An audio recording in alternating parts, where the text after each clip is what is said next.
Good evening. Today we're going to discuss Shirley Chisholm, 1924 to 2005. I am the people's politician. If the day should ever come when the people can't save me, I will know I am finished. On January 25th, 1972, 47-year-old Shirley Chisholm took the stage at a Baptist church in her Brooklyn district, her petite frame erect behind the podium, her coiffed hair bobbing above a cluster of microphones. She was there to announce her bid to become the Democratic nominee for President of the United States. Supporters applauded when she set forth her campaign intentions and the version of America that she hoped to lead. I am not the candidate of Black America, although I am Black and proud, she said. I am not the candidate of the women's movement of this country, although I am a woman, and I am equally proud of that. I am the candidate of the people of America. By this time, Chisholm had amassed a wealth of personal and professional experience that more than qualified her to throw her name in the ring. She was a New York Assemblywoman, a U.S. congressional representative, and a co-founder of the National Women's Political Caucus. Born in Brooklyn, New York, to her Guyanese father, a factory worker named Charles St. Hill, and her Barbadian mother, a seamstress named Ruby Seal St. Hill, she graduated cum laude from Brooklyn College and completed a master's degree at Columbia University in elementary education. Her British-inflected accent was a result of early childhood years spent in Barbados with family attending British schools. She worked as a nursery school teacher and consulted for New York City's Division of Daycare before being elected to the New York State Assembly in 1964. During her tenure, she worked to pass unemployment insurance for domestic workers, a field that at the time disproportionately included Black women. Part 2 in the comments. Part 2. While in office at the Assembly, she ran for Congress in 1968 to represent Bedford-Stuyvesant's 12th Congressional District. Her campaign slogan was "Unbought and Unbossed," a refrain that would be associated with her values for the duration of her career. No big business interests, no backroom deals. Chisholm believed in the true power of the people. She had an approachable sensibility and spoke plainly and directly to her constituents. She was fluent in Spanish and spoke it regularly. When she won that 1968 race, she became the first Black woman to be elected to the U.S. Congress. During her 7 terms in office, she pushed for legislation that protected what she believed was America's most important resource, its citizens. She pushed for Head Start, an early education program that was launched during Lyndon Johnson's administration. She co-founded the Congressional Black Caucus in 1971, established in part to address the systemic underrepresentation of Black people in Congress. When President Nixon refused to meet with the caucus, the 13 representatives boycotted the State of the Union address, which made national headlines.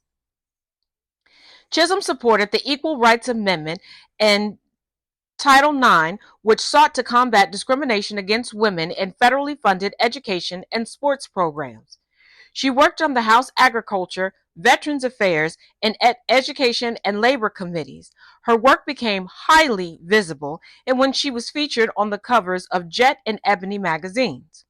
Despite this vast experience, when Chisholm announced her intent to earn the Democratic nomination for president, her candidacy provoked varied reactions. At the peak of the women's movement, feminists debated whether she was the right pick, despite her track record of advocating for women and children and being the only woman running for the nomination, and challengers that included George Wallace, Hubert Humphrey, and George McGovern.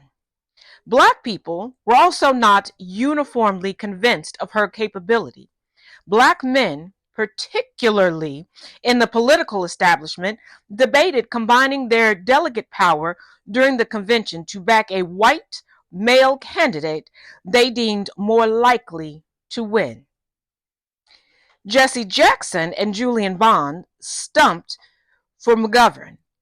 Alcee Hastings threw his support behind Edmund Muskie. When asked what she thought of her black male counterparts, she said, "While they're rapping and snapping, I'm mapping." Part 3 in the comments.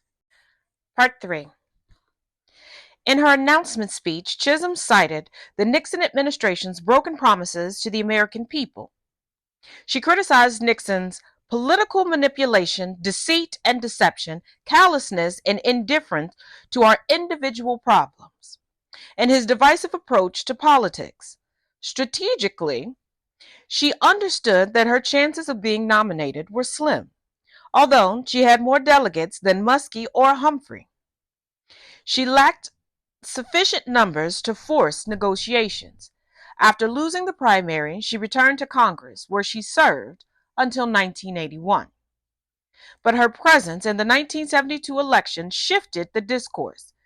Chisholm spoke about protecting the environment. She encouraged youth to speak out, organize, and vote.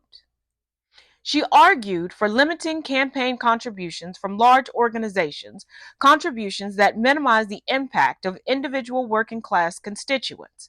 She was critical of the administration's handling of the Vietnam War and wanted to bring the troops home and better support their transition from active combat duties to civilian life. When she asked if she recognized a need for more women and black women in politics, she agreed. She said, "We'd see more interest in and care for the country's daycare centers, educational institutions, and social and mental health services."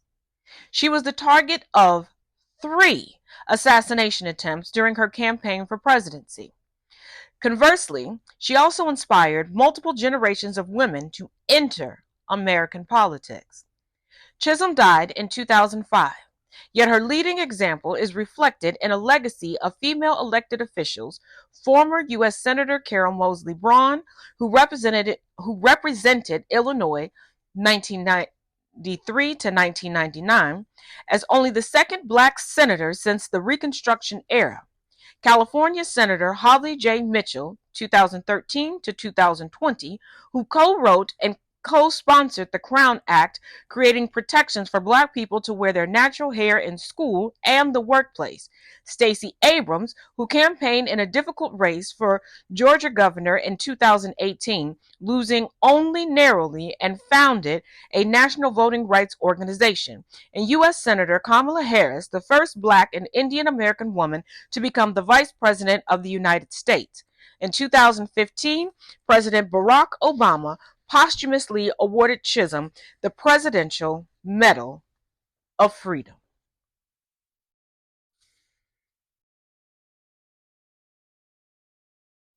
We all could learn a lot about life and public service from Madam Chisholm.